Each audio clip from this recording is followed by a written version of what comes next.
Hello, everyone. This is Eric Pennington, and welcome to the Spirit of EQ podcast. We're glad that you've tuned in.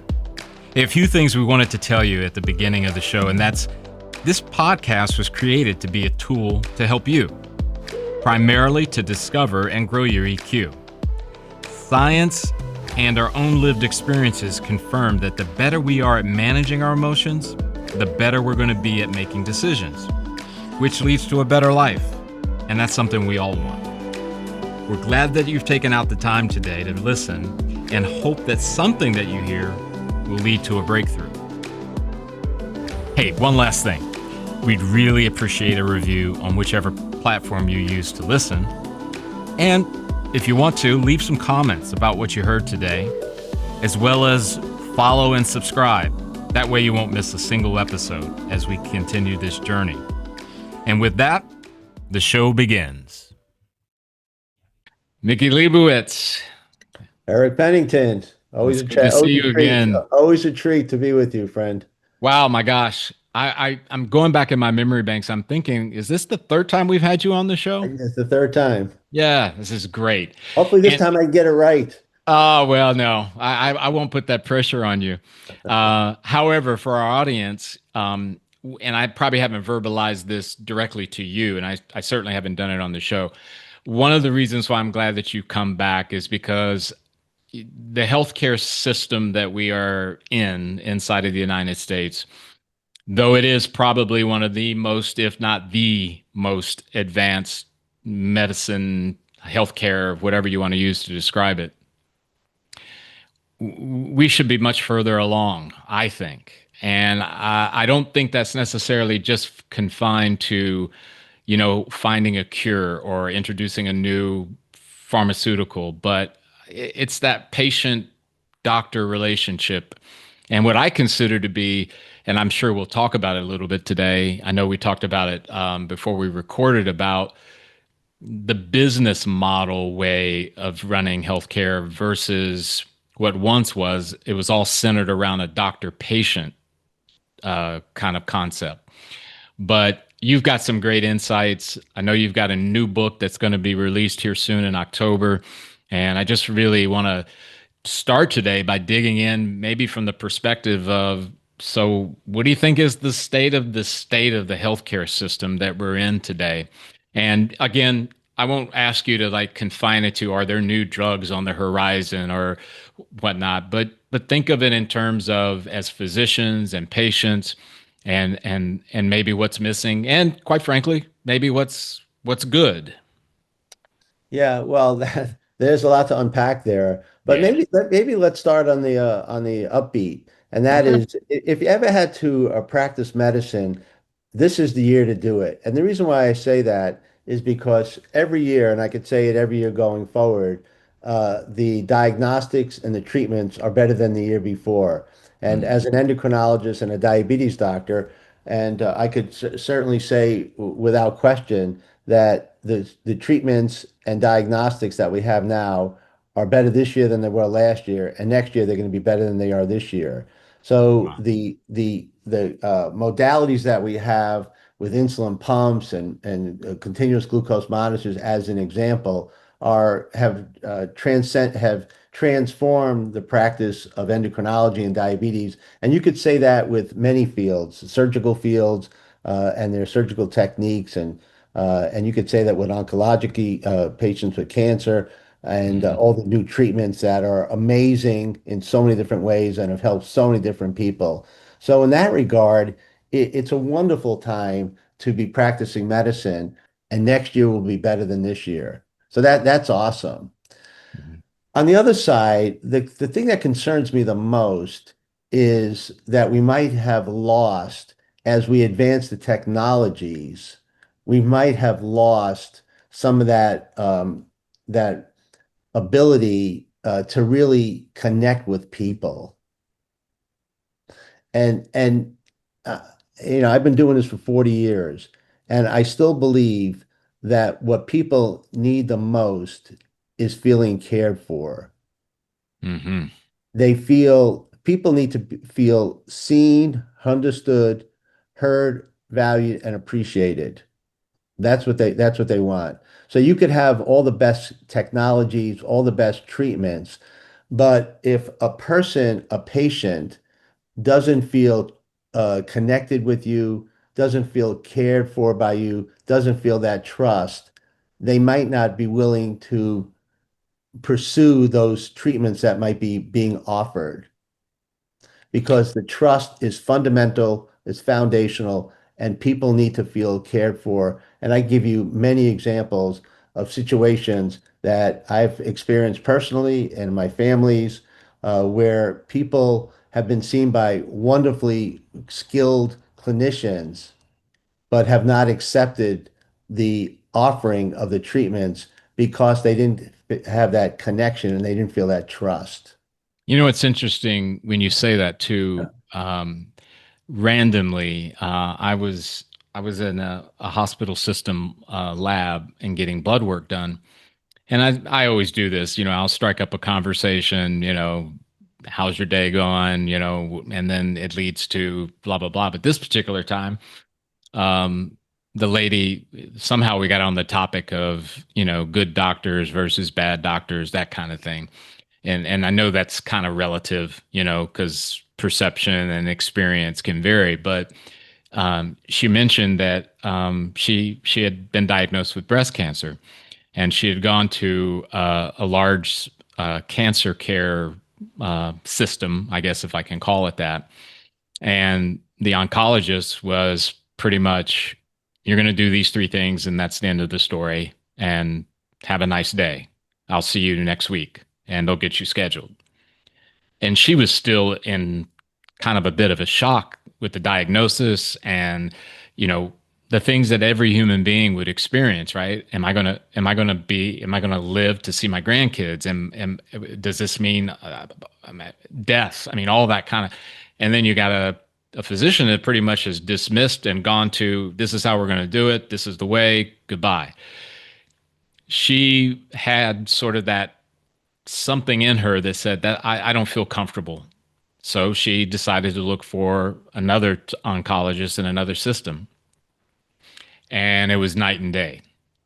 Yeah, I mean, it was almost to the point, Mickey, and you could see the change in her demeanor telling me this, right?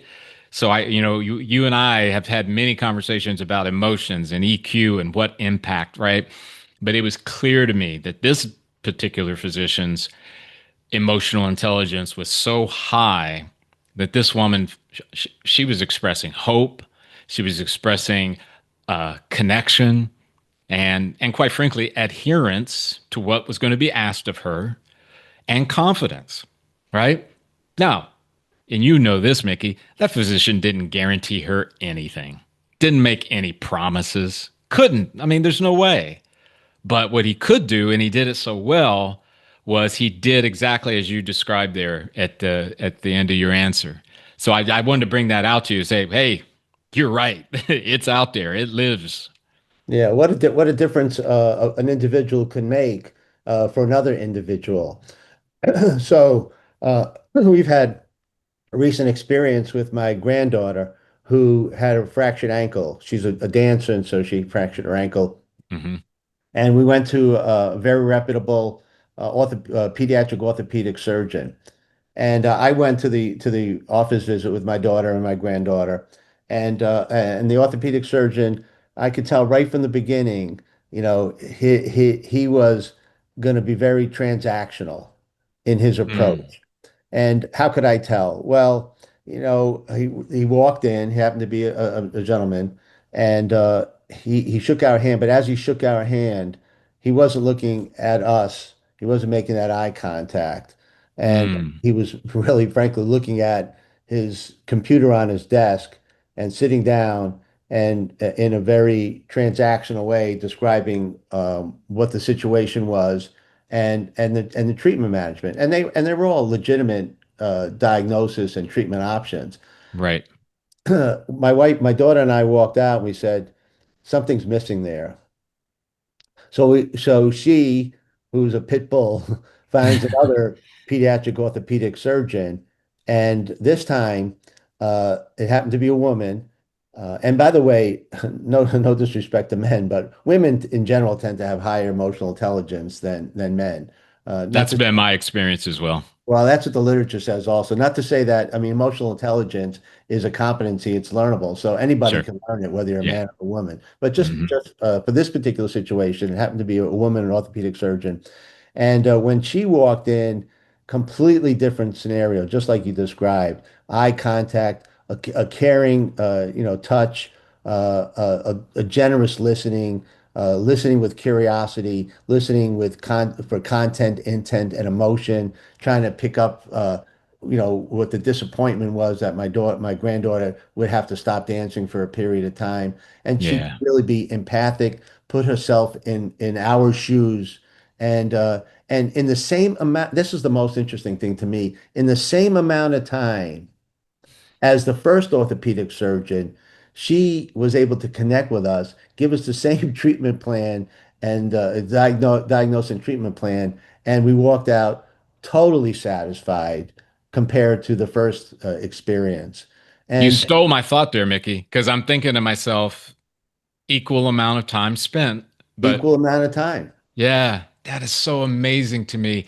Um, can we, and I know there may be more to unpack there, but can we talk about that transactional idea, right?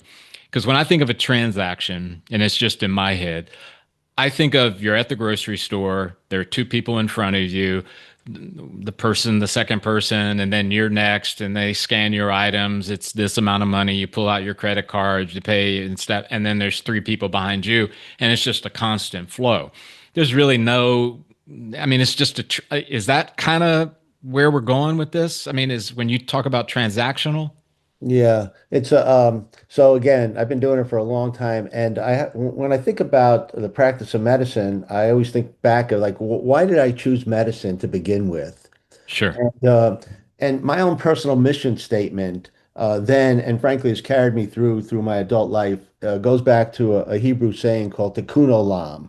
And Tikkun Olam is translated into repair the world or make the world better so that when you leave the world, it's a little bit better than when you left it. Now, listen, I'm not going to fix the entire world. I wish I could. I would do it in a heartbeat.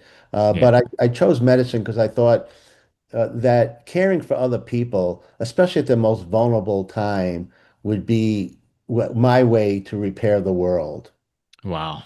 Wow, So that's what's awesome. happened over the course of time? So I went to medicine, maybe a little naive, but very certainly very idealistic, that I was going to practice medicine old school. I was going to be very competent. I was going Hmm. to train very hard, which I did, and with humility, I was able to achieve many high awards and whatnot, being the best list of doctors in America year in and year out. But I combined competence with deep caring. That was my mission and my motto over the Hmm. course of over years. But what ended up happening over the course of time is that the business of medicine started to gradually and progressively creep into the practice of medicine. And so my particular story, which I wrote about in my first book, which is called Losing My Patience, which is still available on Amazon.com if you're asking. I wrote Thank you about for that. I don't know if that's cheap advertisement, but it is. I admit it. It is. Uh, but I was put in a position. I was at that particular time. I was employed. I was an employed physician, Hmm. and the business person came up to me after a couple 3 years of being in the practice. He goes, "You got to see more patients to make the same amount of money, or we're going to dock you if you still see dock your pay if you see the same number of patients." And I was like, "Hey, what are you talking about?" First of all, as an endocrinologist. I mean, I made enough money, but in the grand scheme of things, I was the low end of income for clinicians. Okay, no big deal. I loved endocrinology. I love the physiology. I love the pathophysiology. I love the patients and their conditions, and that most of them are treatable. I would do it in a heartbeat again, no question. But I said to him, "Well, why would you dock me? I'm on the, a nice reputation, excellent reputation in my community. I have a waiting list the size of California. Why are you docking me? I'm doing everything that I intended to do. But I wasn't meeting that quota, even though I could not work any harder than I was, and I could not Mm. safely see any more patients than I was seeing. So in the end, I was faced with a dilemma of, do I continue on in the practice of medicine, or do I try something different? And in the words of Robert Frost, I took a different path, and frankly, in the end, it made all the difference. And I Yeah. pursued other course of medicine.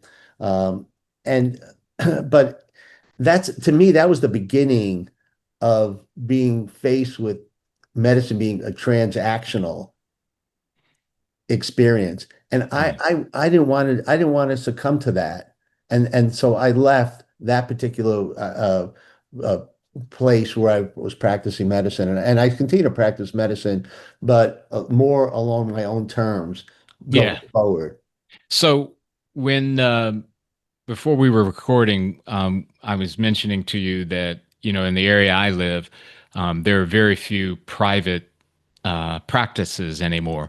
Most of the physician groups or physicians are employees of hospital systems, right? With some exception, but the vast majority, it seems. Um, do you believe that that is contributing to this transactional style of practicing medicine?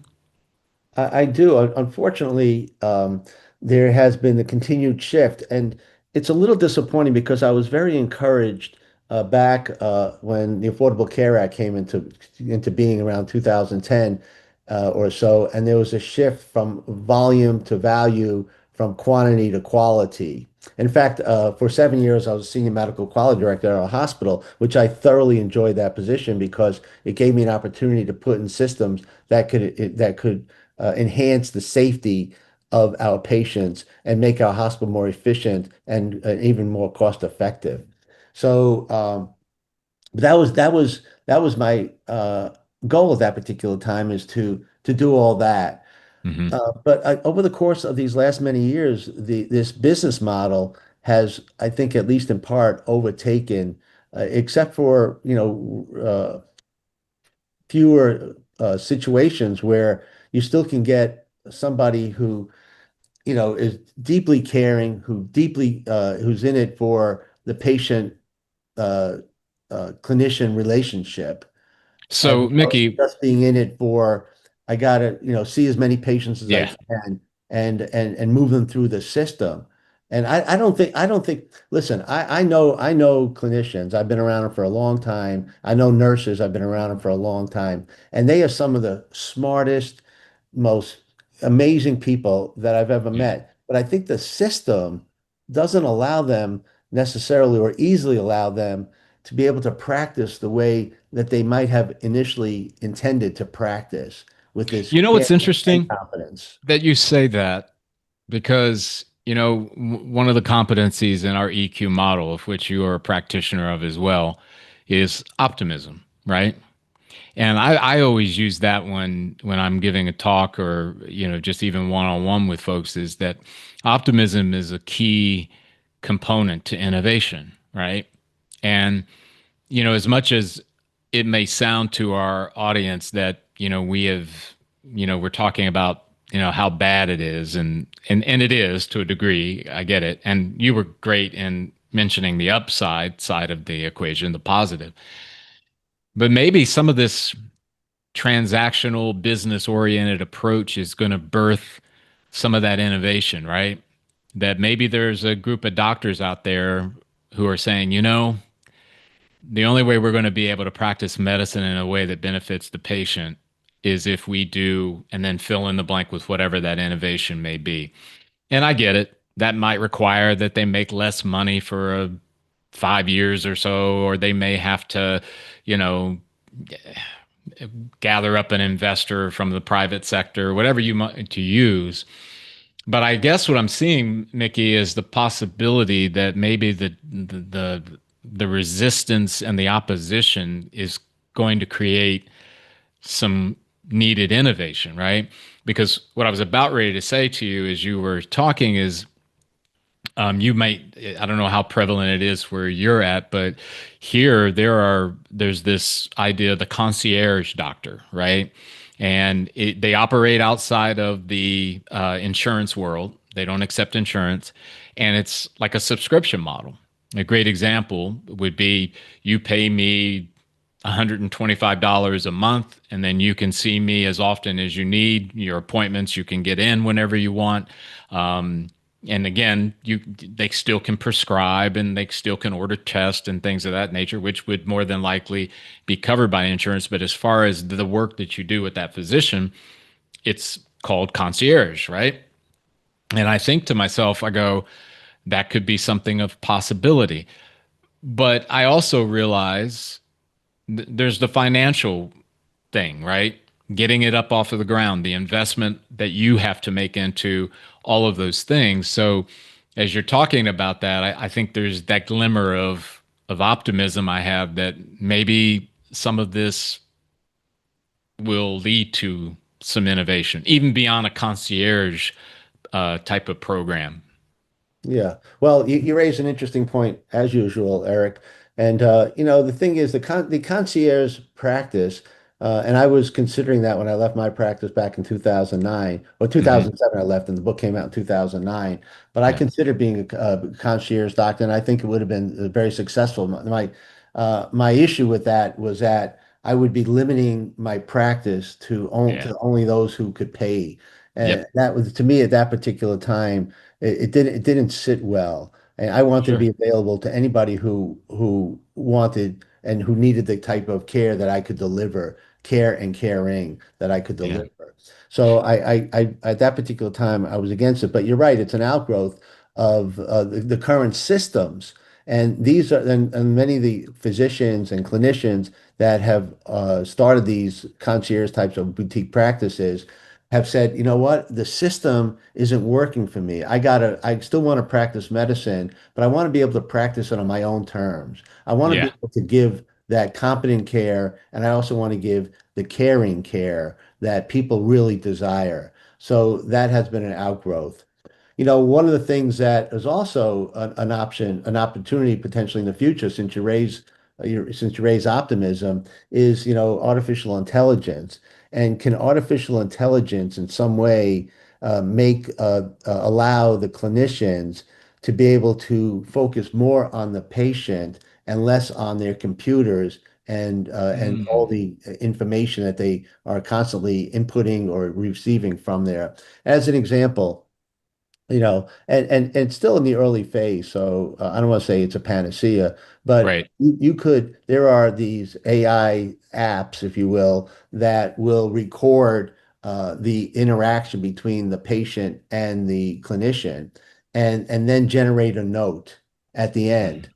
Mm-hmm. So such that the clinician doesn't have to take the amount of time, effort, and energy to document the interaction, which for me was very time consuming because many of the patients I saw, frankly, had many different medical conditions Yeah. that required a lot of time to document. But the AI might be something in the future that could generate a document or note, if you will, of the interaction, allowing the clinician to really practice the way I think many of us, when we go into medicine, intended to practice. So that's one thing. The other thing is that you bring up emotional intelligence, and the Mm-hmm. beautiful thing about EQ is that it's learnable. It's Yeah. learnable. And we have seen in the literature and also in some of the research that I'm doing on emotional intelligence. I'm the medical director of a PA program in Syracuse, New York. We've done a lot of research on the benefits of emotional intelligence on our PA students.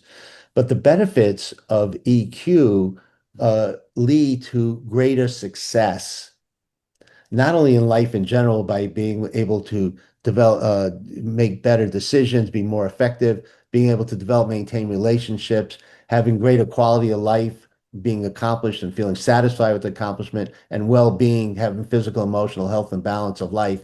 But in medicine, uh, higher EQ practitioners have greater job satisfaction. They have greater Mm-hmm. patient satisfaction and outcomes. They're more effective in developing relationships and making decisions. It's a less risk of malpractice. They are less likely because they're able to maintain themselves and manage themselves in the relationships better, that they're less likely to burn out.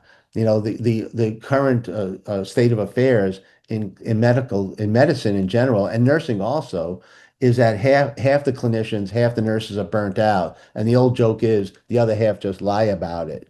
Yeah. And the burnout, there might be multiple different reasons for it. However, emotional intelligence will benefit people who are practicing in those regards. Not to mention what's in it for the organizations. Organizations that have high EQ leaders tend to be able to recruit and retain clinicians and nurses to a higher level, which if not, it's very expensive to recruit and retain. So Yeah. there's high EQ leaders are able to develop a culture and a climate that people want to come and people want to stay at those organizations, allowing for greater access to medical care at those organizations, whether it be a hospital system or Hmm. a physician-owned system, whatever. What you're saying there, and I want to qualify what I'm about to say, that I believe it is the responsibility of the patient, and I'm in that category, to yeah, to develop my EQ so that I'm able to sort of take responsibility for my half of the connection that I have between myself and my doctor, right? I again, we talk offline, so our audience, Mickey and I go way back. So there's many conversations that happen that aren't recorded. So mentioning to you about, I had a conversation with my doctor, and there was a suggestion about me taking a specific drug, and I don't feel comfortable with that drug, right? So stop there. What am I feeling? I'm feeling some apprehension. I'm feeling some maybe a little discomfort, if all of that, right? In our world, what we practice is, what is that telling you? What's the message behind the apprehension? Well, for me, and that is that I've had other doctors that really were going to try to force the issue, and I don't do well with that. Nikki, if my wife would probably be the first to say that Eric has problems with authority, and she would be right. Uh, but I had apprehension that here we go. There's going to be somebody that's going to try to force me to do it, and that's not going to happen because I'll fight back, right? So what I did is in that moment, I pivoted to humor. And I said something to the effect of, the only way I would ever take that drug is if the Grim Reaper was knocking at my door. And I said, I know that might make you want to fire me as a patient. Her response was a smile and a little chuckle. I understand. But would you be willing to?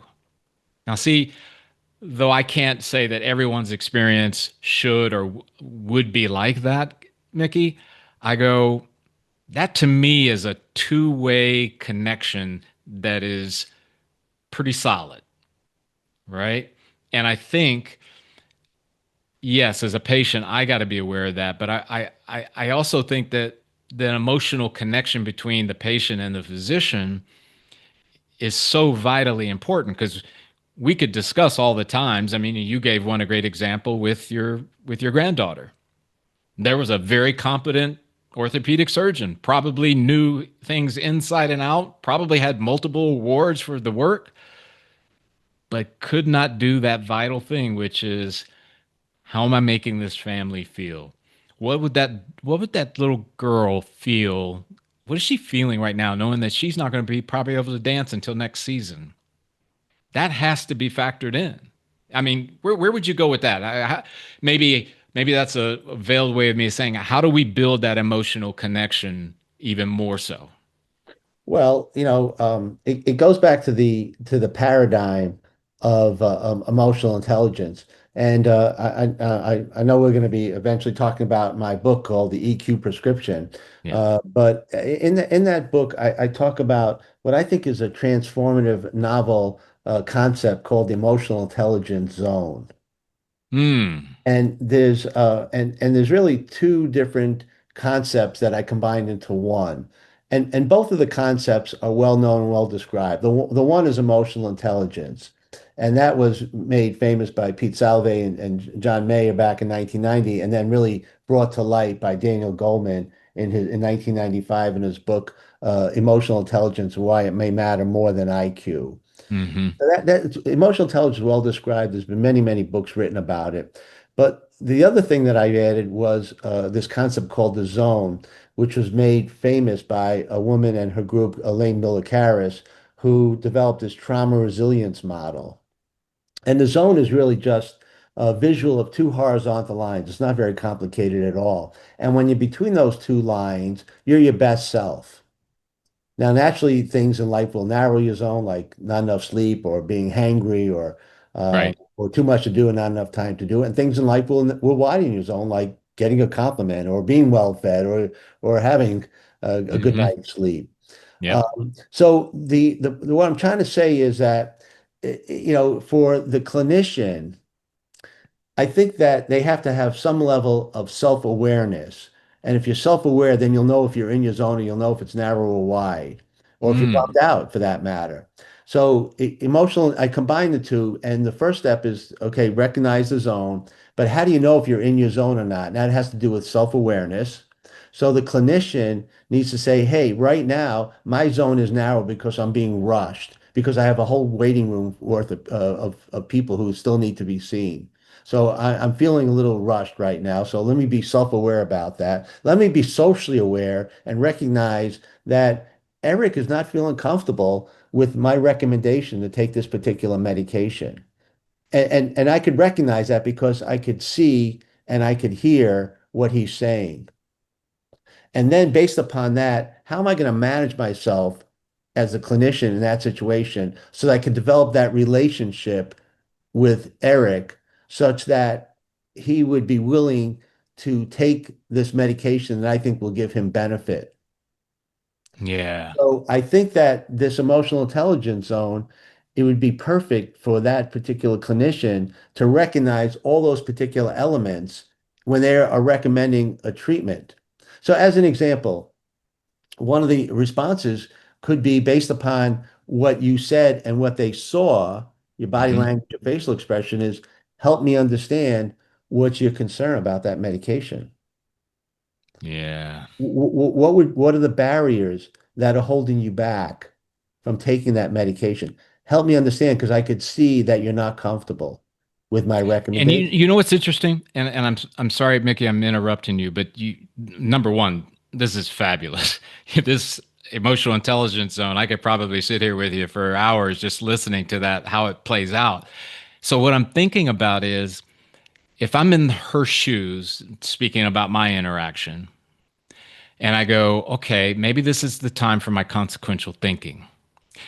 I am in that narrow zone because, like Mickey just described, I got tons of patients are waiting. We're behind. I look at Eric. I can see he's in shape. I can look at his background, his A1C, his all of the different things, and that's really solid. Is this really a hill that I need to fight on today? Is Eric at the brink of life and death? Or could this be a day, Eric, I'd like you to think about it. And when you come back in 3 months, let's look at the numbers again. Let's see where we go. There's no major threat. It's not like, hey, this guy has a cholesterol level of 400 and he's overweight and he's got type 2 diabetes. I mean, all the different things that would say, whoa, time out, ring the bell. And I think just for audience and for you, I think she did that. I don't know if she was conscious of it, like maybe you and I are in the practice of EQ of going, whoa, this is the time. Now, I'd love to see a day where physicians were practicing it, going, okay, consequential thinking, okay, empathy, okay, optimism, because that's when I think emotional intelligence is on. I mean, that's where it's getting really, really good. But to your point, um, having that awareness, yeah, I think that can definitely make a difference, not only in how they behave, but how the patient would receive that information. Yeah, no, there's again, there's a lot to unpack in your description, and there's happily, especially when it comes to some conditions, there are alternatives also to maybe the most common one, or the most popular one. Yeah. So, is there an opportunity to say, hey, I recognize because I have felt like you have felt. uncomfortable with with uh, some recommendation that somebody has made to me in the past. Yeah, whether it I, was I, medical or otherwise, yeah, right? I've been there. I've been there. So I know what that might feel like, and I can get a sense for what Eric might be feeling in that situation. Yeah. So Yeah. rather than saying my way or the highway, and I'm not saying suggesting that your clinician did that, but it could be my way or the highway for some, because I don't really have time right now to talk about this. Yeah. But to say I could recognize that you're uncomfortable, there are alternatives to this. Here's a list of alternatives that I'm offering you. Yeah. And then it sounds like it looks like you're the type of patient, who likes to do some additional investigation. I welcome that. Mm, I welcome that. And yeah. when you come back, let's have a discussion about which might be the best for you, that would give you the greatest benefit and reduce your risk. Yeah. And Yeah. and if that was explained to you maybe in those particular terms, and again, I wasn't in the room with you and your clinician, but I could just even see, based upon your response to what I just said, that might have landed a little bit better. Yeah, Now, because you know what, Mickey, this is not, I mean, this is where I think patients and our society as a whole, I think we've placed way too much pressure on physicians for answers. And this is just my personal opinion, that somehow if I go to see you and there's something wrong, you're going to tell me what the answer is to fix it and make it better so that I can keep going on with my life. And I think some of that is a veiled way in which we shift responsibility to others when it should be on ourselves, right?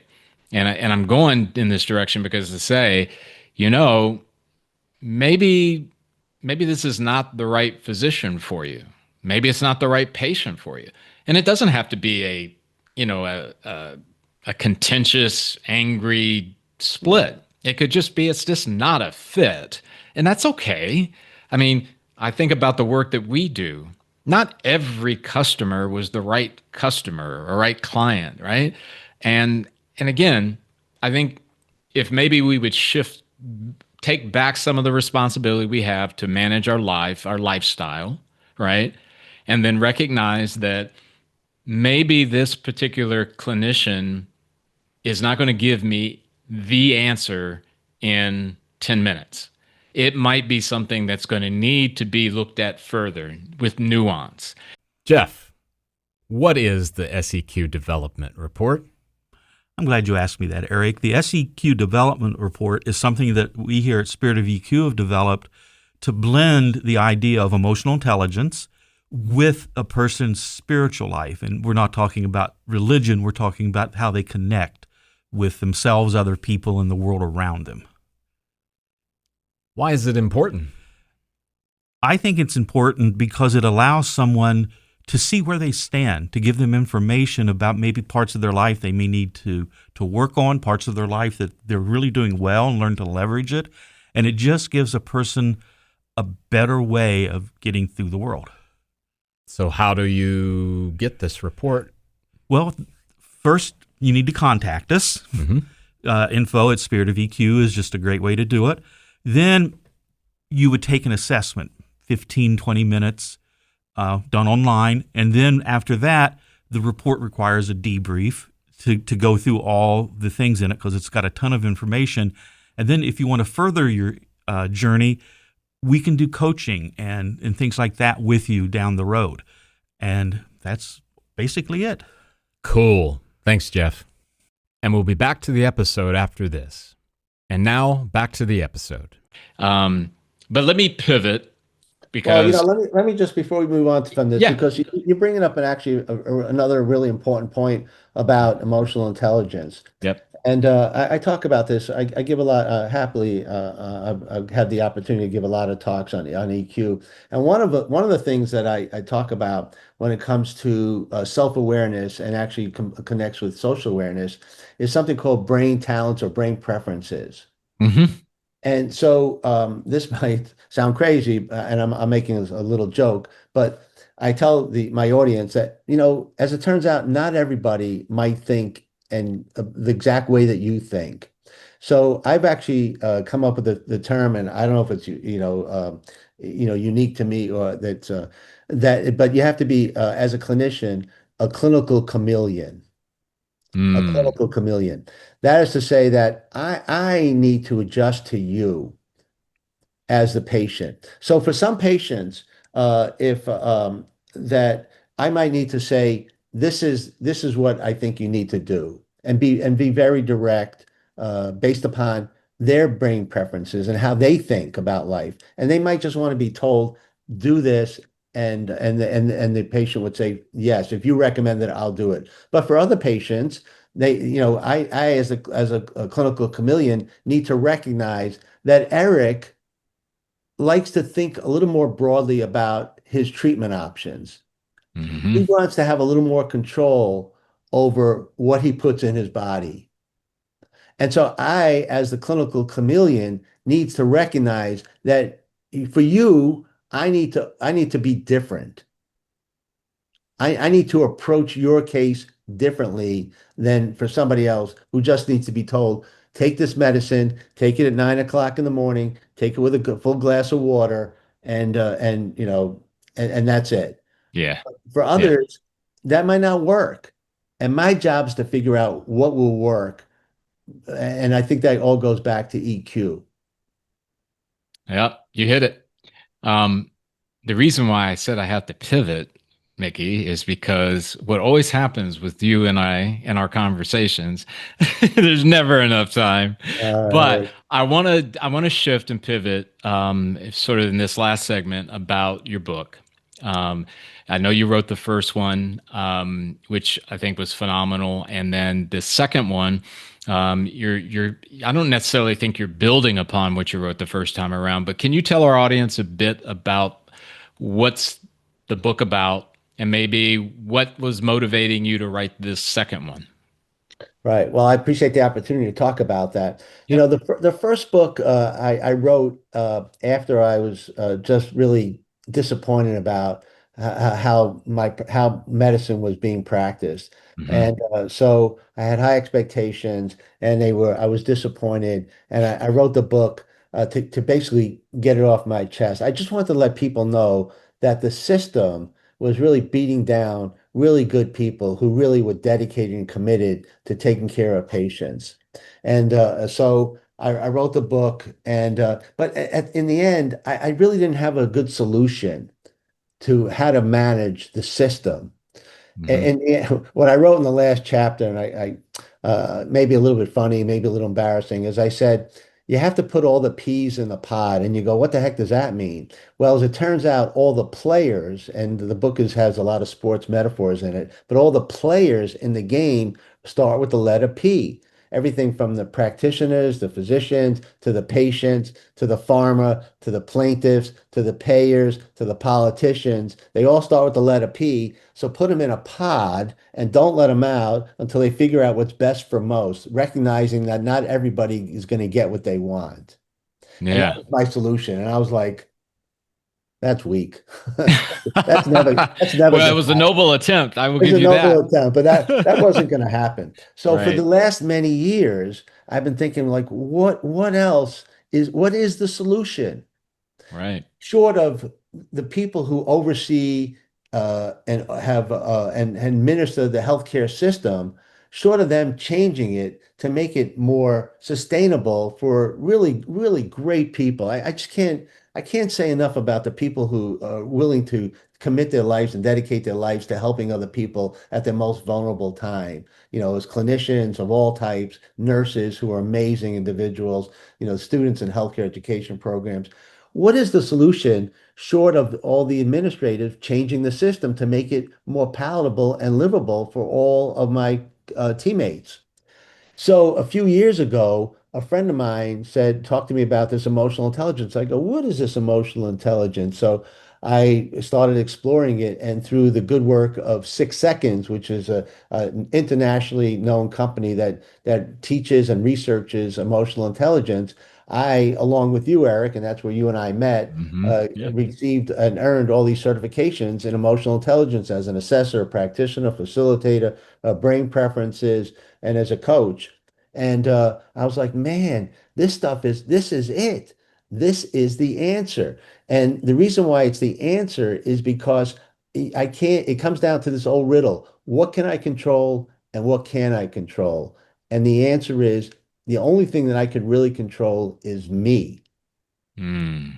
And so, how do you control yourself and manage yourself to stay in practice and not leave prematurely, not being beaten up, broken down, and burnt out and wanting to get out, is to be able to manage yourself. And that's when I came up with the book, and I called it, and I have just by chance, just by, Ah, good I have chance. the cover, which I helped to design. I don't know if it's easily seen. That's Uh, okay. And you know okay. what I will tell you too, Mickey, as we're talking. So for our audience, no worries. We'll have all of Mickey's information if the image on the screen wasn't the greatest for you. So we'll have links to the Amazon site as well as his background information. So we're all good there. But Mickey, continue on. I'm sorry.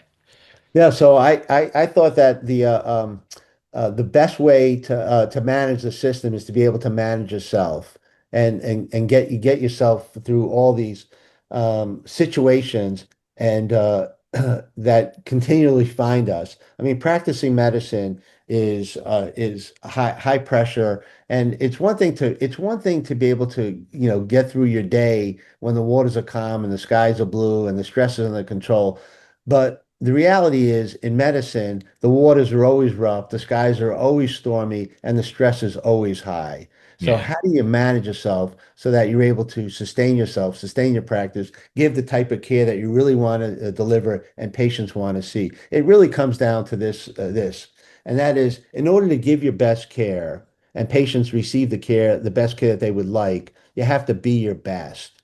And how do you be your best? You have to be well. And how do you be well? You have to take care of be well physically and emotionally. You have to take care of yourself first. And the best way to take care of yourself first is using this emotional intelligence zone, recognizing what your zone is, if it's wide, if it's narrow, if you're bumped out high, bumped out low. And then Hmm. how do you know if you're in your zone or not? And that all comes down to emotional intelligence, being self-aware. How do you know if the person you're interacting with is in their zone or not? Because that could change your whole dynamic. So if you, as an example, ever came into to my exam room and you were in a narrow zone or even bumped out of your zone, irritated, agitated, angry, then I might that whole conversation might be different than if you were in your zone. So I have to be able to recognize that, and that comes down to social awareness. And based upon my zone and your zone, how do I manage myself? What do I do? What do I say that's going to allow me to have a good relationship with you so that you trust me, that you're willing to follow my recommendations. And then in the end, what do I really want with each interaction? What do I want in broad sense? Like I told you, mine is tikkun olam to make the Yeah. world better. But what do I want each day? And what do I want with each interaction? And frankly, what do I want to avoid? And I think Yeah. this all emotional intelligence, this EQ zone, allows the clinician, the nurse, students who are trying to get through all the different tests that they need to take and all the stuff that they need to learn. How do you get through all this when the stakes are high and the pressures are really high? And I think the EQ zone allows you to do that to manage yourself because you can't change the system. Yes, and I applaud you in that, Mickey, because I think where people get frustrated and are probably less prone to innovation is when they keep their eye on the system, which is very much like the circumstances, right? Those that keep themselves fixated on that will tend to get frustrated, will tend to give up, right? But the way I look at it, and I think this has application even beyond medicine, is that, if I have the power to make a positive change in another human's life, I should take that opportunity. No doubt. And if I get 5 people, 10 people, 20 people, whatever it may be, over whatever span of time, I should take that opportunity because it's in my control. And I think when it's in your control, then kind of shifts to it's kind of your responsibility to do that. But no one's given me control or the responsibility of the healthcare system. Exactly. It hasn't been given to me. So if it's not in my control, and it's not my responsibility. Maybe I should work on that one person I'm interacting with today. And maybe it's five people, maybe it's three, maybe it's 10, whatever it may be. And I think that not only is more effective, but it's probably going to leave me more mentally and emotionally healthy, you know? Agreed. Yeah. What's It, interesting to me is from the studies, from the 6 second studies, um, and from the studies that I've done in my PA program, is that, and I've also coached, many students and clinicians and nurses, is that their consequential thinking, their logic is hmm very high, Yep. but their ability to navigate their emotions is lower. In fact, it's the lowest. And that's not just my studies, it's the state of the heart. 6 seconds has hmm shown this in their studies. And the challenge with the inability to adequately navigate your emotions is that we are emotional beings, whether we accept it or not. We have a whole portion Yeah. of our brain called the limbic system that's dedicated to emotions. And if we're not able to manage and navigate those emotions, especially when we're heavily on logic side, then we might get frustrated even more easily than if we emotional ability to navigate emotions was higher. And Yeah. so I think that again, there's there's uh, there's skills to be able to do that, to be able to navigate your emotions better. And that's what I describe in the book on how do you do it. People say, "Oh, you should navigate your emotions better. You should develop relationships. You should develop trust." And the question is, how do you do that? I was talking to a CEO of a major hospital organization, and when I was a quality director, and they said to me, "How do you get things done?" And I said, "Well, I develop relationships with people." And they go, "Well, how do you do that?" And I was like, really? You're the CEO, develop relationships. They go, well, I said, well, I develop trust. And they said, well, how do you do that? And I'm like, Oh really? If my. you're the CEO and you Wow. don't know how to develop relationships and trust, then maybe it's not as well known as everybody might think it is. And Yeah. therefore, maybe there's some education and skills that could be developed to help develop those relationships and trust with the outcomes being enormous, which I mentioned earlier with job satisfaction, et cetera. Yeah. And, maybe on that note, that's what makes EQ such a hope-filled practice because it's learnable. It's learnable. It's learnable. I That's the mean, beauty. yeah, If you told me my emotional intelligence scores were this and I can't do anything about it, not so interested. But if you tell yeah, me my or emotional intelligence scores are this and I can yeah, make this, hey, I'm very interested. right. And Mickey, this is so interesting because, when we typically are having that discovery meeting with a client, they'll ask questions like, well, how's your customer, your clients, what do they look like and what is it that they do to learn and and I'll tell them, and it's true. Um, they're really the most common of denominators for the work that we do and with our clients. The difference is between those who are willing to put in the work and those that are not.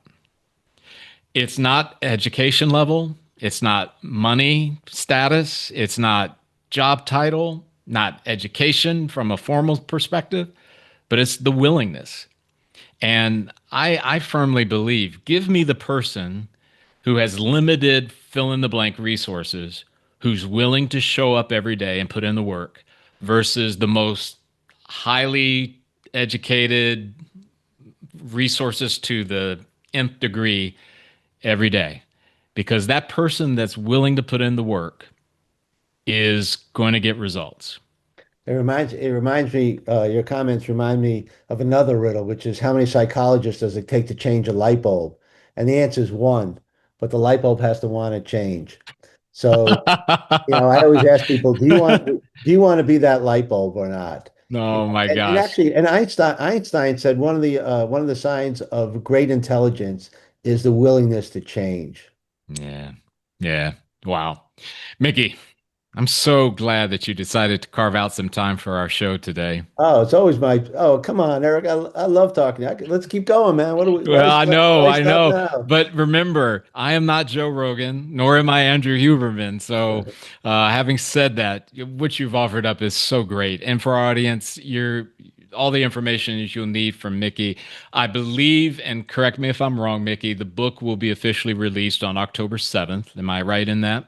Absolutely. Okay. Amazon.com, October Okay. 7th. Looking All forward right. to it. Yep. So everyone look for that. It'll be in the show notes. We'll have Mickey's contact information if you want to reach out to him, if there's something maybe, and this is certainly my hope, is that maybe there's someone out there in the healthcare world that goes, I want to learn more about, and I want to, because this is something we should look at because I think that's just a great ripple effect.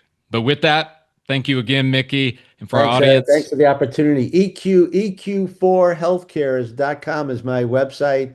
I hope people check it out. I'm happy to come to your place and talk more about this. I could talk about this all day. It's my second favorite topic. Of course, my first favorite is my three granddaughters, but I was going to say this is a close second. that was going to be my guess. And for our audience, thank you for tuning in as always, and we look forward to the next time that we're together. Take Thanks, care. Eric. Hi everyone, this is Eric Pennington with the Spirit of EQ. I'm not introducing a new episode today. I'm here to tell you some things that might help you. Jeff, you're with me as always. So Yes. how do people get in touch with us? Well, the best way is just send us an email at info@spiritofeq.com. That's awesome. Jeff, I was also thinking about reviews, and I'm notoriously bad at asking for them, so reviews on all of the platforms wherever you get your podcasts. Yes. Do you think that'd be good? I think that would be great because, one, that will help us learn how to make better ones. And it's always good for us So to hear. we're not the perfect podcast hosts? We're close. Okay, all right, but not, still, not totally we want perfect. your feedback. We want your feedback. But it also might let us know a new subject. Hey, we need to dig deeper into that. Yeah. So let us know what you think. Cool. We really appreciate that. As always, too, there is social media, LinkedIn, Facebook, and we also have a YouTube channel. Those also have mechanisms or options for you to be able to leave a comment, a like, or those kind of things. Just want to make sure that you know how to get in touch with us. Right, Jeff? Right. We appreciate you all. Thank you. Once again, we really appreciate you tuning in today. One of the things that Jeff and I want to bring to your attention as well is that when we created this podcast, it was not intended to take the place of a clinician. In other words, if you find yourself in a place where there's something deeper going on or something that you cannot solve on your own, we do recommend that you reach out to a clinician of some sort. This podcast is purely opinion-based, and it is rooted in the desire to help you along your path in whatever way we can. However, it is never going to replace, nor should it ever be looked at as a replacement for clinical help in any way. Thanks again for tuning in.